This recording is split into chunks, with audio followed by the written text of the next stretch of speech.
ನೋಡಿ 15 ದಿನಕ್ಕೆ ಒಂದು ಸಲ ಅಥವಾ ತಿಂಗಳಿಗೆ 2 ಸಲ ಈ ರೀತಿ ಮಾಡ್ತಾ ಬಂದರೆ ಕೂದಲ ಆರೈಕೆನ ಕೂದಲು ಉದ್ದವಾಗಿಯೂ ಕೂಡ ಬೆಳೆಯುತ್ತೆ. ಅಷ್ಟೇ ಅಲ್ಲ, ಬಿಳಿ ಕೂದಲು ಬರೋದಿಲ್ಲ. ಮುಖ್ಯವಾಗಿ ಬಿಳಿ ಕೂದಲು ಬರೋದಿಲ್ಲ, ಕೂದಲು ಉದುರೋದಿಲ್ಲ, ಕೂದಲು ವೇಗವಾಗಿ ಕೂಡ ಬೆಳೆಯುತ್ತೆ. ನಾನು ಇವಳಿಗೆ ಚಿಕ್ಕವಳಿಂದ ಕೂಡ ಮಾಡ್ಕೊಂಡು ಬಂದಿದ್ದೀನಿ. ಈ ರೀತಿ ಎಲ್ಲರೂ ಮಾಡಿ. ಹೆಣ್ಮಕ್ಳಿಗೆ ಕೂದಲು ಅನ್ನೋದು ಬಹಳನೇ ಮುಖ್ಯವಾದದ್ದು. ಅದರಿಂದ ಕೂದಲಿನ ಆರೈಕೆನ ನಾವು ತಾಯಿಯಾದವರು ಈ ರೀತಿ ಮಾಡ್ಕೊಂಡು ಬರಬೇಕು. ಬೇಜಾರು ಮಾಡ್ಕೊಳ್ಬಾರ್ದು ಅಷ್ಟೇ. ಕೂದಲು ಕೂಡ ಅಷ್ಟೇ ತಿಕ್ಕಿ ಕೊಡಬೇಕು ನಾವೇ. ಯಾಕೆಂದರೆ ಅದನ್ನೆಲ್ಲ ಹಾಕಿರ್ತೀವಲ್ಲ, ಮಕ್ಕಳಿಗೆ ವಾಶ್ ಮಾಡ್ಕೊಳ್ಳೋದಕ್ಕೆ ಬರಲ್ಲ. ನೋಡಿ ಎಷ್ಟು ಚೆನ್ನಾಗಿ ಬೆಳೆಸ್ಕೊಳ್ಬೋದು ಅಂತ. ಇದು ಆ ಕಾಲದಿಂದನೂ ನಾನು ಬೆಳೆಸ್ಕೊಂಡು ಬಂದಿರೋದು, ಚಿಕ್ಕವಳಿಂದನೂ ಕೂಡ ಕಾಲೇಜಿಗೆ ಈಗ ಬರೋವರೆಗೂ ಕೂಡ.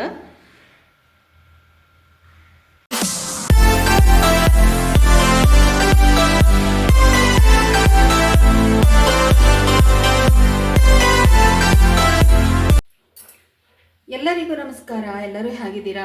ಎಲ್ಲರೂ ಚೆನ್ನಾಗಿದ್ದೀರಾ ಅಂದ್ಕೊಂಡಿದ್ದೀನಿ. ನಾನು ಕೂಡ ಚೆನ್ನಾಗಿದ್ದೀನಿ. ಯಾರೆಲ್ಲ ಹೊಸದಾಗಿ ನನ್ನ ಚಾನಲ್ನ ನೋಡ್ತಾ ಇದ್ದೀರಾ, ಸಬ್ಸ್ಕ್ರೈಬ್ ಮಾಡ್ಕೊಳ್ಳಿ. ನಮ್ಮ ಚಾನಲ್ನ ಲೈಕ್ ಮಾಡಿ, ಶೇರ್ ಮಾಡಿ ಮತ್ತು ಕಮೆಂಟ್ ಮಾಡಿ. ಬನ್ನಿ, ಇವತ್ತು ಒಂದು ಹೊಸ ವಿಷಯವನ್ನು ತಗೊಂಬಂದಿದ್ದೀನಿ. ಏನಂತ ಅಂದರೆ, ಕೂದಲಿನ ಆರೈಕೆ ಹೇಗೆ ಅಂತ. ನಾನು ನನ್ನ ಮಗಳ ಕೂದಲ ಆರೈಕೆಯನ್ನು ಯಾವ ರೀತಿ ಮಾಡ್ಕೊಳ್ತೀನಿ ಅನ್ನೋದನ್ನು ನಾನು ನಿಮಗೆ ತೋರಿಸ್ತೀನಿ.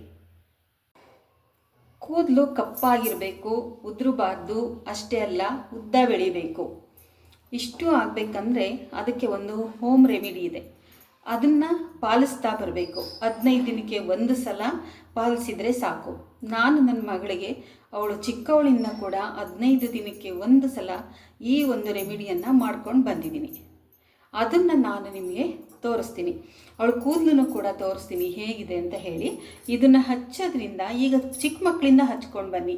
ಈಗ ನಾವು ಹಚ್ಚಿದ್ರೆ ಅದರಿಂದ ರಿಸಲ್ಟ್ ನೋಡ್ಬೋದು. ಆದರೆ ನಮಗಿಂತ ಹೆಚ್ಚಾಗಿ ಮಕ್ಕಳಿಗೆ ಮಾಡ್ಕೊಂಡು ಬರಬೇಕು. ಅವ್ರಿಗೆ ಇದನ್ನೆಲ್ಲ ಹಾಕ್ಕೊಂಡು ಬಂದಾಗ ಏನಾಗುತ್ತೆ ಅಂದರೆ, ಬಿಳಿ ಕೂದಲು ಬೇಗ ಬರಲ್ಲ. ಆ ಒಂದು ಉದ್ದೇಶನಾರು ಇಟ್ಕೊಂಡು ಇದನ್ನೆಲ್ಲ ನಾವು ಬಳಸಬೇಕು. ಬನ್ನಿ, ಏನನ್ನ ಬಳಸಬೇಕು, ಏನು ಹಾಕಬೇಕು ಅನ್ನೋದನ್ನು ನಾನು ತೋರಿಸ್ತೀನಿ. ನೋಡಿ, ಕರ್ಬೇವಿನ ಸೊಪ್ಪು ತೊಗೊಂಡಿದ್ದೀನಿ ಮತ್ತು ನೆಲ್ಲಿಕಾಯಿ. ದಪ್ಪ ನೆಲ್ಲಿಕಾಯಿ ಯಾವಾಗಲೂ ಸ್ಟಾಕ್ ಇಟ್ಕೊಂಡಿರ್ತೀನಿ ನಾನು ಅಂತ ಹೇಳ್ತೀನಲ್ವಾ. ಏನಕ್ಕೆ ಅಂದರೆ, ಒಂದು ನಾನು ಜ್ಯೂಸ್ ಮಾಡ್ಕೊಂಡು ಕುಡಿತಾ ಇರ್ತೀನಿ. ಇನ್ನು ಉಳಿದಿರೋದೆಲ್ಲ ಅವಳ ತಲೆಗೆ 15 ದಿನಕ್ಕೊಂದು ಸಲ ತಲೆಗೆ ಇಷ್ಟನ್ನು ನಾನು ಮಾಡಲೇಬೇಕು. ಇದಕ್ಕೆ ಬೇವಿನ ಸೊಪ್ಪು ಇದ್ರೂ ಕೂಡ ಹಾಕ್ಕೊಳ್ಬೋದು. ಬೇವಿನ ಸೊಪ್ಪನ್ನ ನಾನೇನು ಮಾಡ್ತೀನಿ, ಒಂದು ಸಲ ಒಣಗಿಸಿ ಎತ್ತಿಟ್ಕೊಂಡ್ಬಿಟ್ಟಿರ್ತೀನಿ. ವರ್ಷ ಫುಲ್ಲು ಬಳಸ್ಕೊಳ್ತೀನಿ ಅವಳಿಗೆ. ಇವತ್ತು ನಾನು ಕರ್ಬೇವಿನ ಸೊಪ್ಪು ಮತ್ತು ದಪ್ಪ ನೆಲ್ಲಿಕಾಯಿನ ಇಷ್ಟನ್ನ ಹಾಕಿ ಅವಳ ತಲೆಗೆ ಹಚ್ಚಿ ಕೂದಲನ್ನೆಲ್ಲ ವಾಶ್ ಮಾಡಿ ಎಲ್ಲ ತೋರಿಸ್ತೀನಿ. ಬನ್ನಿ, ಇದನ್ನು ಫಸ್ಟು ವಾಶ್ ಮಾಡ್ಕೋಬೇಕು. ಇದನ್ನೆಲ್ಲ ನೀಟಾಗಿ ಚೆನ್ನಾಗಿ ತೊಳ್ಕೊಂಡು, ಇದರಲ್ಲಿ ಧೂಳೆಲ್ಲ ಇರಬಾರ್ದು. ಯಾವುದೇ ಧೂಳಿದ್ರೂ ಕೂಡ ಕೂದಲಿಗೆ ಒಳ್ಳೆಯದಲ್ಲ. ಇದನ್ನೆಲ್ಲ ತೊಳೆದ್ಬಿಟ್ಟು ನಾನು ಎಲೆಗಳನ್ನೆಲ್ಲ ಬಿಡಿಸ್ಕೊಳ್ತೀನಿ. ಇದನ್ನು ಸಣ್ಣದಾಗಿ ಹೆಚ್ಕೊಳ್ಬೋದು ಅಥವಾ ತುರ್ಕೊಳ್ಬೋದು, ಯಾವುದಾದ್ರು ಒಂದು ಮಾಡ್ಕೊಳ್ಬೇಕು. ಯಾಕೆಂದರೆ ಮಿಕ್ಸಿನಲ್ಲಿ ನುಣ್ಣಗಾಗಬೇಕಿದೆ. ನೋಡಿ, ಇವಾಗ ನಾನು ಇದನ್ನು ತುರ್ಕೊಳ್ತೀನಿ. ತುರ್ಕೊಂಡ್ರೆ ಬೇಗ ನುಣ್ಣಗಾಗುತ್ತೆ ಅಂಥೇಳಿ. ಈಗ ಒಂದು ಮಿಕ್ಸಿ ಜಾರನ್ನ ತೊಗೊಂಡಿದ್ದೀನಿ. ನೋಡಿ, ಇದರೊಳಗಡೆಗೆ ಕರ್ಬೇವಿನ ಸೊಪ್ಪನ್ನು ಹಾಕ್ಕೊಳ್ತೀನಿ. ಚಿಕ್ಕ ತೊಗೊಂಡ್ರೆ ಸಾಕಾಗಲ್ಲ ಅಂಥೇಳಿ ದೊಡ್ಡ ತೊಗೊಂಡಿದ್ದೀನಿ ಸ್ವಲ್ಪ. ನೋಡಿ, ಇಷ್ಟು ತುರಿದಿಟ್ಕೊಂಡಿರೋದು ದಪ್ಪ ನೆಲ್ಲಿಕಾಯಿದು, ಬೆಟ್ಟದ ನೆಲ್ಲಿಕಾಯಿ, ಆಮೇಲೆ ಆಮ್ಲ ಅಂತ ಕೂಡ ಕರೆಯೋದು. ಇದೇನಾದರೂ ನಿಮಗೆ ಸಿಕ್ಕಿಲ್ಲ ಅಂದರೆ ಅದಕ್ಕೂ ಚಿಂತೆ ಮಾಡಬೇಡಿ. ಆಯುರ್ವೇದಿಕ್ ಶಾಪಲ್ಲಿ ಹೋಗಿ ಇದರದ್ದು ಪೌಡ್ರು ಸಿಗುತ್ತೆ. ನಾನು ಇದನ್ನು ಸಿಗದೇ ಇದ್ದರೆ ಪೌಡ್ರು ತೊಗೊಂಬಂದ್ಬಿಡ್ತೀನಿ. ಒಂದೊಂದು ಸಲ ಸಿಗಲ್ಲ ಇದು ಮಾರ್ಕೆಟಲ್ಲಿ. ಆವಾಗೇನು ಮಾಡ್ತೀನಿ, ಪೌಡ್ರು ತಂದಿಟ್ಕೊಂಡ್ಬಿಡ್ತೀನಿ. 60 ರೂಪಾಯಿ ಆಗುತ್ತೆ ಒಂದು ಬಾಟ್ಲು. ಅದು ಇವಾಗ ಇನ್ನೊಂದು ಸ್ವಲ್ಪ ಜಾಸ್ತಿ ಆಗುತ್ತೇನೋ, ಅವಾಗವಾಗ ರೇಟ್ ವೇರಿಯೇಷನ್ ಆಗ್ತಾ ಇರುತ್ತೆ. ಪೌಡ್ರನ್ನು ಹಾಕ್ಕೊಂಡು ಕಲಿಸ್ತೀನಿ. ಫಸ್ಟು ಒಂದು ಸಲ ಮಿಕ್ಸಿ ಮಾಡ್ಕೊಂಬಿಟ್ಟು ಆಮೇಲಿಂದ ಸ್ವಲ್ಪ ನೀರು ಹಾಕ್ಕೊಳ್ತೀನಿ.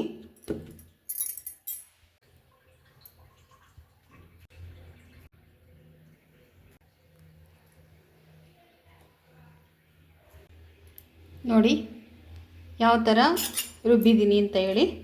ನೋಡಿ ಈ ಥರ ಮಿಕ್ಸಿ ಮಾಡ್ಕೋಬೇಕು. ನುಣ್ಣಗೆ ಮಾಡಿಕೊಂಡ್ರೆ ಕೂದಲಿಗೆಲ್ಲ ಚೆನ್ನಾಗಿ ಹಚ್ಬೋದು. ಇನ್ನೂ ಮಾಡ್ಕೋಬೇಕು ಅಂತ ಅನ್ನಿಸ್ತಾ ಇದೆ. ಈಗ ಸ್ವಲ್ಪ ಮಾಡ್ಕೊಂಬಿಟ್ಟಿದ್ದೀನಿ. ಅವಳ ಕೂದಲಿಗೆ ಇಷ್ಟು ಸಾಕಾಗಲ್ಲ ಅಂದರೆ ನಾನು ಬುಡಕ್ಕೆ ಹಚ್ಕೊಂಡು ಬರ್ತೀನಿ. ನೋಡಿ ಈ ಥರ ಮಾಡ್ಕೊಳ್ಳಿ. ಇದನ್ನು ಬುಡಕ್ಕೆಲ್ಲ, ತಲೆ ಬುಡಕ್ಕೆಲ್ಲ ಹಚ್ಚಬೇಕು ಚೆನ್ನಾಗಿ. ನೋಡಿ ಕೂದಲಿಗೆ ಎಣ್ಣೆನ ಹಚ್ಚಿದ್ದೀನಿ. ಇವಾಗ ನಾನು ಏನು ರುಬ್ಕೊಂಡಿದ್ದೀನಿ ಆ ಒಂದು ನೆಲ್ಲಿಕಾಯ್ದು ಮತ್ತು ಕರ್ಬೇವಿನ ಸೊಪ್ಪಿದು ಚಟ್ನಿನ ಇವಳ ಕೂದಲಿಗೆ ಹಚ್ತೀನಿ ಇವಾಗ. ನೋಡಿ ಕರ್ಬೇವಿನ ಸೊಪ್ಪು ಮತ್ತು ದಪ್ಪನೆಲ್ಲಿಕಾಯ್ದು ಇವಾಗ ನಾನು ತಲೆಗೆ ಹಚ್ತೀನಿ. ಕೂದಲು ಬುಡಕ್ಕೆ ಹಚ್ಕೊಳ್ಬೇಕು. ಇದನ್ನು ನೋಡಿ ಕೂದಲು ಬುಡಕ್ಕೆ ಈ ಥರ ಹಚ್ಕೊಳ್ಬೇಕು. ಆ ಒಂದು ರಸ ಎಲ್ಲ ಕೂದಲದ್ದು ಸ್ಕಾಲ್ಪ್ ಇರುತ್ತಲ್ಲ ಬುಡ, ಅದಕ್ಕೆ ಹೋಗಬೇಕು.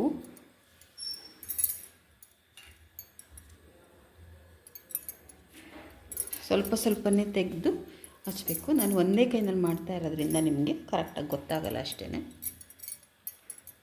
ಈಗ ಒಂದು ಸ್ವಲ್ಪ ಈ ಥರ ತೆಕ್ಕೋಬೇಕು. ಹಿಂಗೆ ತೆಕ್ಕೊಂಡು ಹಿಂಗೆ ಹಚ್ಕೋಬೇಕು.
ಈ ಥರ ಮಾಡ್ತಾಯಿದ್ರೆ ಬಿಳಿ ಕೂದಲು ಬರೋದೇ ಇಲ್ಲ.